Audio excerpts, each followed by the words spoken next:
Good morning, students. Welcome to the class 9th. As we all know that we are watching our video of subject science 1, and let's start chapter number 14, that is substances in a common use. इसमें इसके पूर्व video में हमने washing soda और bleaching powder के बारे में जानकारी देखी है बेटा। इसके अलावा कुछ सम क्रिस्टलाइन साल्ट्स भी हमने देखे हुए हैं। सम क्रिस्टलाइन साल्ट्स के साथ साथ यहाँ पे कुछ 5 प्रकार के मैंने आपको कुछ सब्सटेंसेस बताए थे कि जो वाटर ऑफ क्रिस्टलाइजेशन के साथ साथ ये कुछ अलग प्रकार के क्रिस्टलाइन साल्ट भी है, जिसमें सबसे पहले आता है बेटा एलम। एलम जो है इसको हम लोग फिटकरी कहते हैं, और फिटकरी का उपयोग आपको पता ही है, वाटर प्यूरिफिकेशन में जल शुद्धिकरण प्रक्रिया में फिटकरी का उपयोग किया जाता है।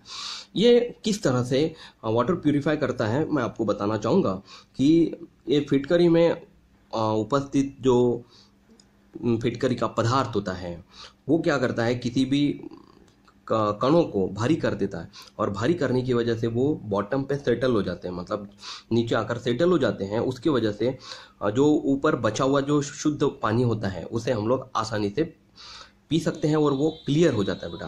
क्लियर यानी कि साफ सुथरा बन जाता है।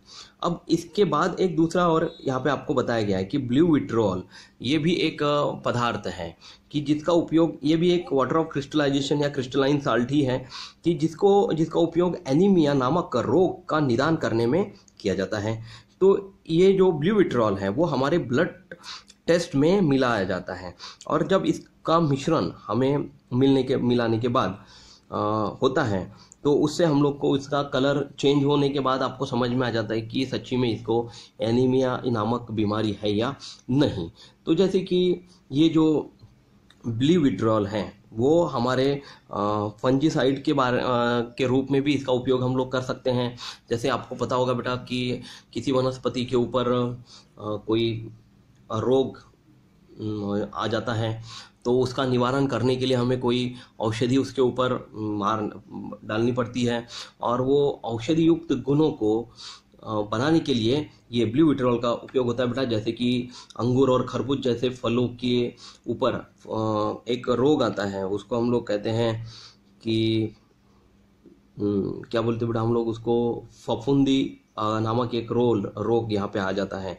तो एक जो है वो ब्लू विट्रोल ये फंगीसाइड की तरह काम करता है। यहाँ पे देखिए बोर्डेक्स मिक्सचर जो है, it is use as a fungicide on a fruit like grape, musk melons, like lime, it is use with a blue vitriol. तो ये बीमारी को भगाने के लिए इस फंगीसाइड का उपयोग किया जाता है, जिसमें ब्लू विट्रोल मिलाया जाता है बेटा। अब हम लोग चलते हैं अगले भाग की तरफ, वो है हमारा सोप।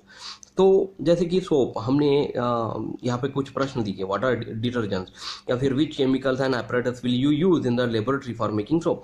अब घर में भी एक सोप बना सकते हैं, सोप यानी साबुन बना सकते हैं। तो ये साबुन किस तरह से बनती है, तो यहाँ पे कुछ आपको यहाँ पे साबुन के बनाने की क्रिया बताई गई है कि सबसे पहले व्हेन ऑयल और एनिमल फैट इज बॉइल, मतलब कभी भी कोई तेल या प्राणियों की चर्बी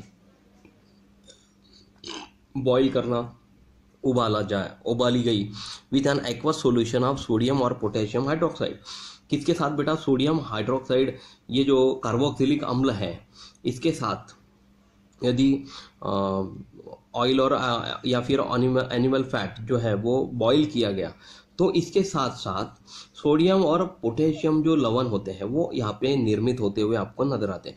सोडियम और potassium salt of carboxylic acid are form, this salts are called soap. तो जब इन मतलब ऑयल या एनिमल फैट को बॉईल किया जाता है सोडियम और पोटेशियम हाइड्रोक्साइड की उपस्थिति में, तो जो लवण आपको यहाँ पे प्राप्त होता है सोडियम और पोटेशियम के रूप में, मतलब सोडियम और potassium salt of carboxylic acid are form, this salts are called as a soap. तो when soap is mix with hard water, calcium and magnesium salt of fatty acid are form. तो जब भी कभी soap यानी कि साबुन को hard water में मिक्स किया जाए तो उसमें कैल्शियम और मैग्नीशियम साल्ट नामक पदार्थ बनते हैं, और वो एक फैटी एसिड के ही प्रकार होते बेटा। और ये जो पानी है वो these being water insoluble, they form a precipitate, and that is why leather is not formed। इसका मतलब ये है बेटा कि ये लवण जो होता है बना हुआ, ये साबुन का जो लवण है ये पानी में अघुलनशील होने के कारण उनकी मतलब निर्मित ऐसी होती है कि उसके कारण झाग नहीं तैयार होता। ठीक है, तो ये लवण कौन से हैं? तो कैल्शियम और मैग्नीशियम जो लवण इसके साथ साथ बनते हैं वो, ठीक है।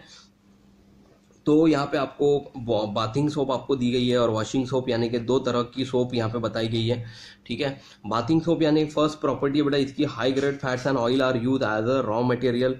इसमें जो है कच्ची सामग्री में वसा और तेल का उपयोग किया जाता है, और कपड़े धोने के साबुन में low grade fats and oils are use, मतलब कम दर्जे वाले वसा और तेल का उपयोग इसमें किया जाता है। यहाँ पे हाई ग्रेड वाले वसा और तेल का उपयोग नहाने के साबुन में किया जाता है बेटा। तो ये जो है कुछ यहाँ पर complete the table by writing differences between bathing soap and washing soap. इसका डिफरेंस आप आसानी से लिख सकते हो कि बाथिंग सोप में इसके क्या फायदे हैं या क्या नुकसान है, वॉशिंग सोप के क्या फायदे क्या नुकसान है, ये सब आप इसके डिफरेंस में आप लिख सकते हो। अब हम लोग चलते हैं इसके बाद वाले नए भाग की तरफ, वो है बेटा हमारा radio active substances. Radio active substances page number 154 पर हम लोग देखने वाले हैं। अब देखिए, सबसे पहले तो मैं आप लोग को बताना चाहता हूँ कि रेडिएशन क्या है। तो रेडिएशन एक इतना भयंकर उत्सर्जित होने वाला एक ऐसा तत्वों से निकलने वाला एक गुणधर्म है कि जो इतना खतरनाक है कि उसके सामने यदि कोई आ जाए और उसके ऊपर रेडिएशन का असर हो जाए तो अंदर शरीर के अंदर की जो अतड़े तक होते हैं वो तक जल सकते बेटा। इतनी खतरनाक रेडिएशंस होती है।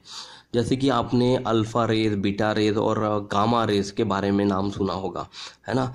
तो ये सब रेडियो एक्टिव एलिमेंट्स है बेटा, जिसको हम लोग रेडियोधर्मिक तत्व कहते हैं, ठीक है। तो ये इतने खतरनाक क्यों हैं या फिर इसका उपयोग कहाँ किया गया है, तो मैं आपको बताना चाहता हूँ कि सबसे पहले जो हिरोशिमा और नागासाकी पर जो बम ब्लास्ट हुआ था, जो न्यूक्लियर बम के लिए बनाया गया जो रेडियोधर्मी पदार्थ इसमें यूज़ किया गया था, वो था बेटा यूरेनियम। और यूरेनियम ऐसा एक तत्व है कि जिसके उत्सर्जन से और ज़्यादा तत्व अपने आप बनकर वो पूरी दुनिया को तबाह कर सकता है। इतना ज़्यादा खतरनाक वो यूरेनियम तत्व है बेटा। तो यूरेनियम हो गया, थोरियम, रेडियम, ऐसे परमाणु क्रमांक वाले कुछ तत्व हैं या एटॉमिक नंबर वाले कुछ ऐसे तत्व हैं कि जो अत्यंत भेदक किरणों को उत्सर्जित करते हैं, और वो इतने खतरनाक किरण होते हैं कि हमारे शरीर के बीच में से चले गए तो चाकू छुरी की जरूरत नहीं पड़ेगी, वो आसानी से वो हमारा शरीर दो भागों में विभाजित हो जाएगा, कट जाएगा। इतने खतरनाक ये रेडियोधर्मी यानी कि रेडियो एक्टिव सब्सटेंसेस होते हैं। तो यहाँ पे मैं आपको बताता हूँ सबसे पहले कि elements with a high atomic number such as uranium, thorium, radium have a property of spontaneously emitting invisible, highly penetrating and high energy radiation। मतलब यहाँ पे जो तत्व आपको यहाँ पे बताए गए हैं वो सबसे पहला है यहाँ पे यूरेनियम, थोरियम और रेडियम। ये ऐसे कुछ तत्व हैं हाई एटॉमिक नंबर्स वाले कि जिनकी प्रॉपर्टी है कि उच्च दर्जे वाले किरणों को उत्सर्जित करना स्वयं प्रेरणा से, मतलब emitting invisible, highly penetrating, high energy radiations by itself, मतलब उनके द्वारा ही वो बनाए जाते हैं। और this property is called radio activity, और इसी प्रॉपर्टी को क्या कहा जाता है? रेडियो एक्टिविटी कहा जाता है बेटा। तो ऐसे a substance having this property, और ऐसे कोई सब्सटेंस जो जिसमें ये प्रॉपर्टी देखने में मिलती है, उनको रेडियो एक्टिव सब्सटेंसेस कहते हैं। अब जैसे कि आप लोग को यहाँ पे बोला गया कि the nucleus of radio active element is unstable, मतलब ये जो न्यूक्लियस होता है हर एक एलिमेंट के अंदर वो हर जगह पे स्टेबल होता है, लेकिन इनमें स्टेबल नहीं होता, वो अनस्टेबल होता है। और इसी वजह से radiation occurs from N unstable nucleus, इसी की वजह से इनमें जो अनस्टेबल न्यूक्लियस है उसके वजह से ये नाभिक जो है वो बहुत सारी किरणें उत्सर्जित करने की प्रॉपर्टी इसके अंदर आ जाती है बेटा। और radio active substances are relevant to our day to day life, और हमारे दैनंदिन जीवन में रेडियो एक्टिव तत्वों का हम लोग दैनिक जीवन में इसका भी संबंध आता है। ये कैसे आता है? तो आइए हम इन पदार्थों के बारे में थोड़ी जानकारी प्राप्त करें। रेडियोधर्मी पदार्थ जो किरणें उत्सर्जित करते हैं वो 3 तरह की होती है। 3 types of radiation are given out. Which are these radiations? First is alpha rays, then second is beta rays and third is gamma rays. ठीक है, ये तीनों रेज आप हम लोग अभी अगले पेज पर देखते बेटा। यहाँ पे एक आकृति आपको यहाँ पे दिखाई दे रही है। यहाँ पे एक रेडियो एक्टिव सब्सटेंस अंदर रखा गया और इसके चारों ओर लीड ब्लॉक रखा गया बेटा। लीड ब्लॉक यानी कि शीशे का गुटखा हमने यहाँ पे लिख लिया, लगा बना, इसके चारों ओर ढक लिया है। और ढक देने के बाद यहाँ पर एक स्लिट बना दिए, मतलब एक लकड़ी का टुकड़ा है और उसमें से एक छोटा सा छेद बनाया गया और इसके रेडिएशन देखिए सीधे जाते हुए आपको यहाँ पे नजर आ रहे हैं। ये रेडिएशन सीधे ही जाते हैं। बट अगर हमने यहाँ पे दो इलेक्ट्रिकली चार्ज प्लेट्स अगर लगा दी ऊपर नीचे, मतलब ऊपर वाली जो है वो पॉजिटिव टर्मिनल कनेक्टेड प्लेट है और नीचे जो है वो निगेटिव टर्मिनल कनेक्टेड प्लेट है।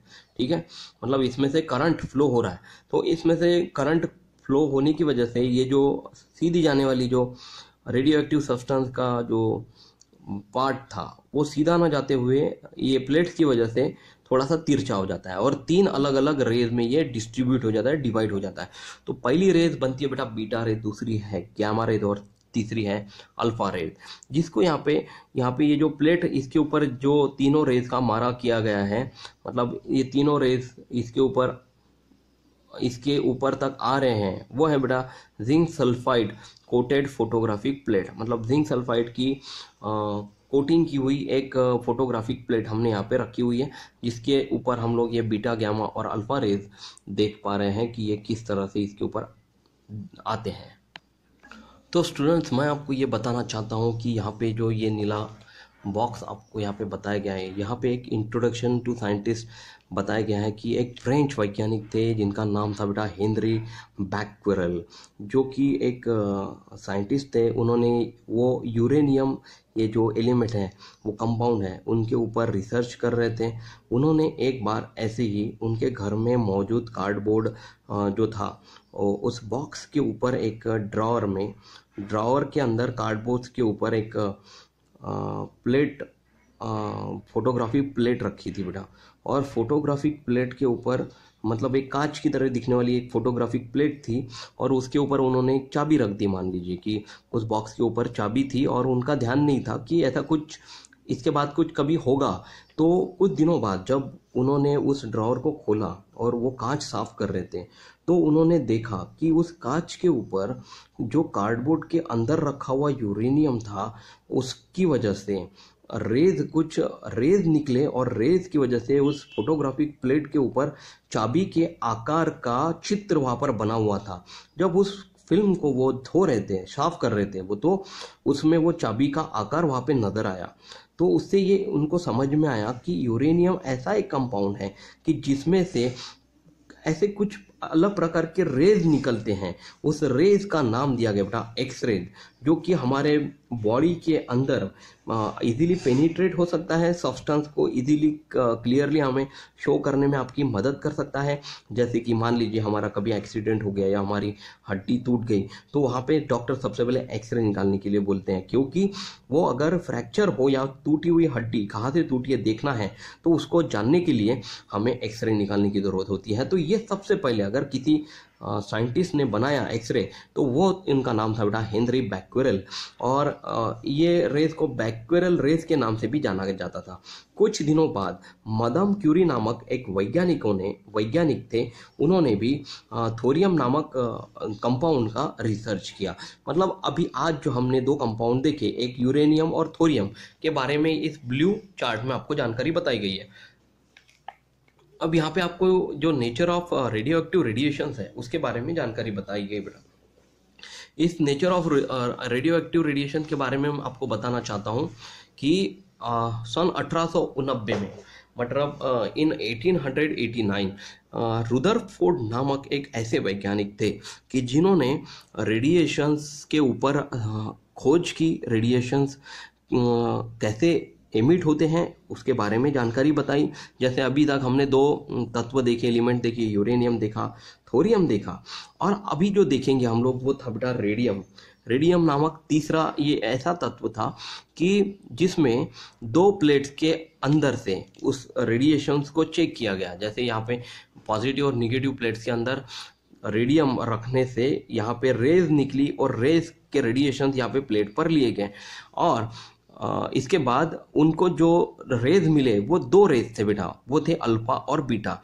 दो रेज यहाँ पे कलेक्ट होते हुए आपको यहाँ पे मिलते हैं, उन्होंने यहाँ पे बताया अल्फा और बीटा रेज यहाँ पे मिलते हैं उन्होंने बताया। लेकिन इसके अलावा इनके साथ और एक वैज्ञानिक थे विलर्ड नामक, उन्होंने ऐसा एक तीसरा रेडिएशन ढूंढ के निकाला जो कि स्ट्रेट सीधा जाता है, उसको उन्होंने नाम दिया बेटा गामा रेडिएशन। ठीक है, तो ये तीनों रेडिएशंस के ऊपर रिसर्च की इन दोनों वैज्ञानिकों ने और रुदरफोर्ड ने 1902 में ये साबित किया कि यदि हम लोग अपोजिटली चार्ज प्लेट्स के अंदर यदि किसी रेडियो एक्टिव एलिमेंट्स को रेज अगर चेक करें तो उन्होंने ये उनके ध्यान में आया कि वो वहाँ पर सामने प्लेट के ऊपर वहाँ पे तीन तरह के रेज आराम से मिल सकते हैं।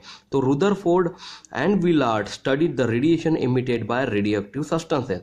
इसके लिए उन्होंने क्या किया कि रे को एक इलेक्ट्रिकल प्लेट्स के थ्रू पास किया, मतलब वो रेस को जाने दिया और फोटोग्राफिक प्लेट उनके सामने रख दी और फोटोग्राफिक प्लेट के ऊपर वो रेडिएशंस कलेक्ट करने की कोशिश की। तो कलेक्ट करने के बाद उनको ये दिखाई दिया कि it was found that the radiation was divided into 3 types. Radiation जो है वो 3 टाइप्स में डिवाइड हो गए। On one type of radiation deviated slightly toward the negatively charge, मतलब जो निगेटिवली चार्ज की तरफ जो रेडिएशंस गया वो थोड़ा सा ही डिफ्लेक्ट हुआ था बेटा, थोड़ा सा ही। और पॉजिटिवली चार्ज प्लेट की तरफ जो रेडिएशन गया वो थोड़ा ज़्यादा डेविएट हुआ था। ठीक है ना, इन दोनों का डेविएशन आपको यहाँ पे दिया गया है। यहाँ पे हरी रेखा मतलब थोड़ा सा ही डेविएशन है और पीली रेखा मतलब बहुत ज़्यादा डेविएशन है पॉजिटिवली चार्ज रेडिएशन की तरफ। और इस वजह से ये साबित हुआ कि while the second type of radiation deviated positively charged platelet substantially, however the third type of radiation did not deviate। और तीसरा तरह का जो रेडिएशन था वो बिल्कुल भी डेविएट नहीं हुआ, बिल्कुल भी विचलित नहीं हुआ और वो इलेक्ट्रिकल फील्ड से सीधा जाता हुआ फोटोग्राफिक प्लेट पर बीच में मध्य में इंसिडेंट होता हुआ आपको यहाँ पे नजर आया। तो the rays which deviated slightly towards negatively charge plate are called alpha rays. तो जो रेज निगेटिवली चार्ज की तरफ स्लाइटली डेविएट हुए थे, थोड़े से ही डेविएट हुए थे, उनका नामांकन किया गया, उनको बोला गया बेटा alpha rays. Then those which deviate substantially toward the positively charged plate are called beta rays। और जो रेज पॉजिटिवली चार्ज प्लेट की तरफ थोड़ी सी दूर तक डेविएट होता हुए आपके नजर आए, उसका नामांकन किया गया, उनको नाम दिया गया बीटा रेज।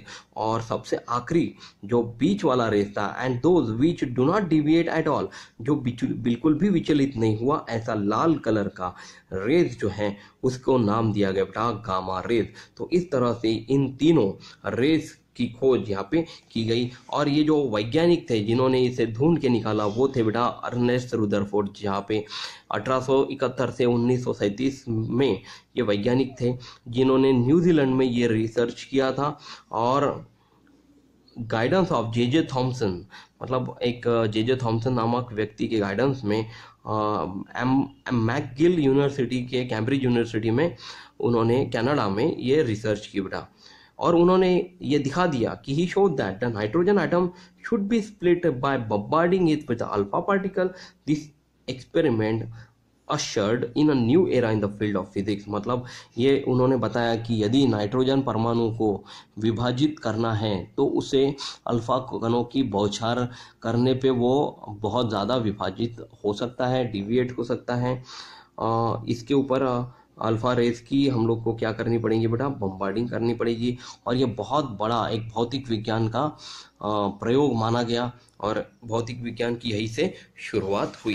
ठीक है बेटा, तो यहाँ पे एक चार्ट दिया गया है जिसमें आपको characteristics of alpha beta and gamma rays बताई गई है, नेचर क्या है अल्फा रेज का, बीटा रेज का, गामा रेज का। तो यहाँ पे अल्फा रेज का नेचर, अल्फा रेज का mass, charge, velocity, beta rays का nature, mass, charge, velocity, gamma rays का nature, mass, charge, velocity, deviation, penetrating power, ionisation power, power to produce fluorescence, ये सब चीज़ें आपको यहाँ पे दी गई है। इसको आप पढ़िए और इसको जानने की कोशिश कीजिए, ठीक है। अगले वीडियो में हम लोग इसके सामने का भाग use of radio active isotopes देखेंगे। तब तक आज जितना पोर्शन मैंने पढ़ा है वो सब आप पढ़ के रखिए। Thank you class, take care, bye.